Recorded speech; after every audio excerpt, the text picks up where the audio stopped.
The charge here is that the tabloid broke the law to get personal information on Harry. The prince argued that some of the details published could only have come from tapping his phone. But that's not evidence, that's opinion, right? Well, there's liability and there's damages here. So the prince is arguing that the bugging was unlawful of his home and vehicle and voicemails. Well, he doesn't know the bug. He didn't find a bug. He's just saying nobody would have told anybody that. They had to have bugged me.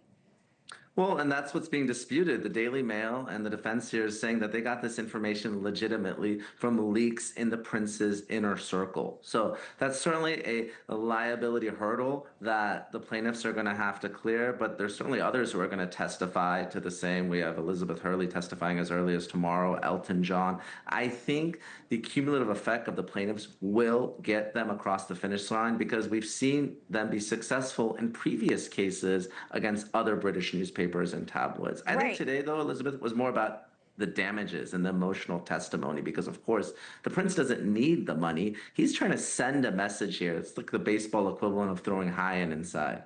I don't know. I think there might be some questions about whether or not he needs the money. He has been spending a lot of money, and the couple can't seem to figure out a way to earn any money. Well, the previous claim reportedly settled for a substantial sum. It hasn't been disclosed, but there have been reports that it was north of 10 million pounds. And there was a previous judgment, certainly not as much as the prince would have liked.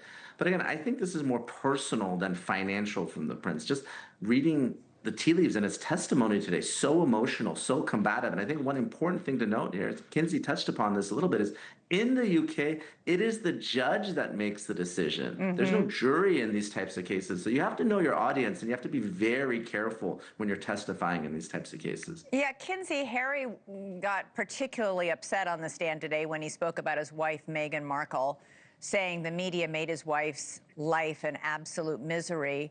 You noted that this comment has nothing to do with this case. This case is about stories that happened years before Harry ever met Meghan.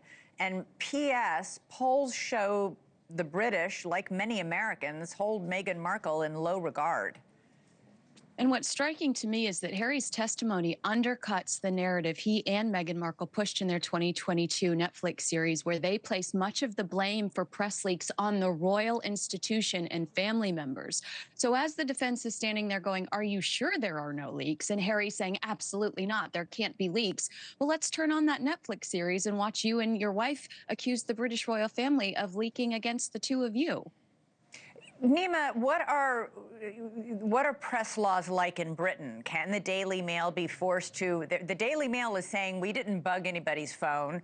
We had people inside Harry's inner circle. His friends were giving us this information or selling us this information. Harry says no way, they would never have done that. Can the Daily Mail be forced to reveal their sources? Well, first, I want to address the point that you raised. You're absolutely right about Meghan Markle. I mean, these are allegations dating back from 1993 to 2011. They didn't even start dating until 2016, so that's entirely irrelevant. Right. But the laws are more favorable to plaintiffs in these types of cases. One big difference in the United States, we have the First Amendment that protects the press. And also, you have to prove malice if you are a public figure. You don't necessarily have to do that in the UK. That's why a lot of people like to file these types of claims there in the UK. But again, because there is no jury system, I would be surprised if someone who voluntarily before 2020 puts themselves out in the public life, like you said, has a Netflix series, they're going to get a lot of damages from a judge in a case like this because, again, they don't strike me as very sympathetic plaintiffs. Thank you for watching. Subscribe below and download our NewsNation app right now on your phone, and you will get fact-based, unbiased news for all Americans.